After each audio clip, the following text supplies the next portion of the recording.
Dua Lipa, we can't wait to see you back here in Australia. Look, you've been here a bunch of times. How would you rate your Aussie fans? Absolutely wild.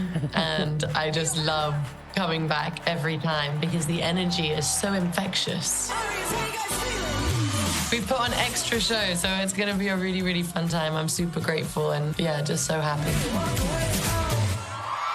Your Radical Optimism World Tour kicks off next week and you're performing, more than 70 shows across multiple continents. How do you prepare for something that is just so physically demanding? I guess it's just about stamina building. First, it's like doing the dancing and the singing, doing those in a studio. And then you go in and you do them on set. And then you do the whole thing, but you do it in heels. Oh. And that adds another thing to it. And you do it so well. Yeah, it takes a little bit of practice, but really once I'm in the swing of it, then it's really second nature. So are you a radical optimist?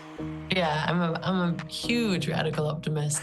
I have this firm belief in rolling with the punches. There's always going to be things in life that you can't control. There's always going to be good things and bad things. And I think my kind of theory, or the way that I like to go through life, is just being like, even when things don't go right, it's a lesson. And it's like, how do we move through that? And that's incredibly important for me.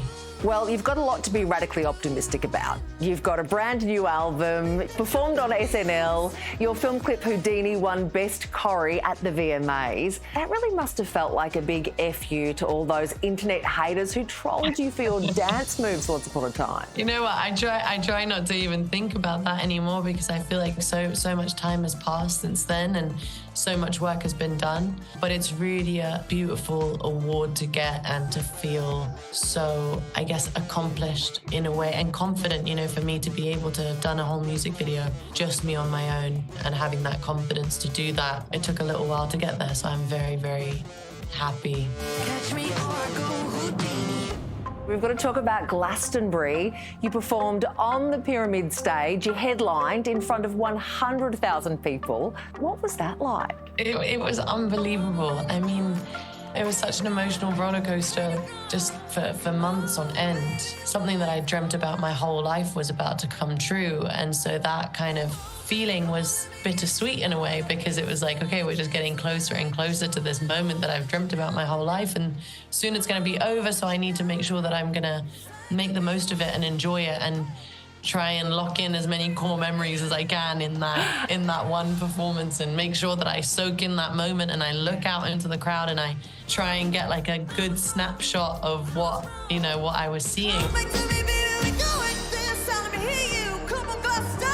But I have to tell you that, even moments before I got up on stage, I was so, my heart was racing. I was so emotional. And then when it was time to walk on stage, and this kind of happens every time, it's like game time. And it's like I'm two different people, the person who I was just behind the screen and then the person who came out on stage. I could be the one. Glastonbury as loud as you can. Come on. You told the crowd that it was a moment that you had manifested. How did you do that? I write things down. I write things down, and if I really want something, I think about it all the time. Like when it was Glastonbury, every single song I'd ever written when I was in the studio, I'd envisioned what it would be like on that stage, on the Pyramid stage. It is wild to think that you were just 15 when you convinced your parents to let you leave Kosovo and travel to London by yourself to launch your pop career. What do you reckon your teenage self would think about where you are right now? I don't think she'd believe it. She'd be completely beside us. Somebody went up to 15-year-old me and was like, look, it's all gonna work out and you're gonna end up on, headlining Glastonbury one day. It's everything I would have ever wanted, but I also would have probably looked at the person and gone oh, you've lost your mind. But it's, hard work and dedication, and I just had so much fire in me. Dua, thanks for chatting. See you soon. See you soon. Thanks so much. All the dates are sold out except one final and fifth Melbourne show, which goes on sale tomorrow, so grab those tickets.